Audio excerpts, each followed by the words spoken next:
আল্লাহ তাআলা মানুষকে সৃষ্টি করেছেন পরিশ্রম কষ্ট করে টাকা উপার্জন করার জন্য,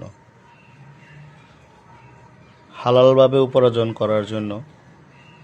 আর আপনি যদি হারাম উপার্জন করেন, এই টাকাটা যদি আপনি খান, আপনার ফ্যামিলিকে খাওয়ান, একটা সময় দেখবেন আপনার ফ্যামিলিতে যে কোনো একটা সমস্যা হতে পারে। হারাম পয়সাতে আপনি কখনো আরাম পাবেন না।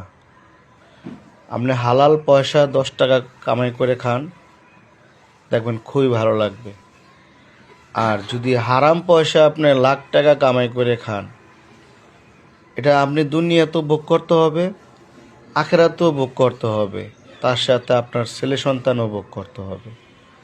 তো দ্রুত হালাল পথে চলার চেষ্টা করবেন সবাই। ভালো থাকবেন। শুভ সন্ধ্যা।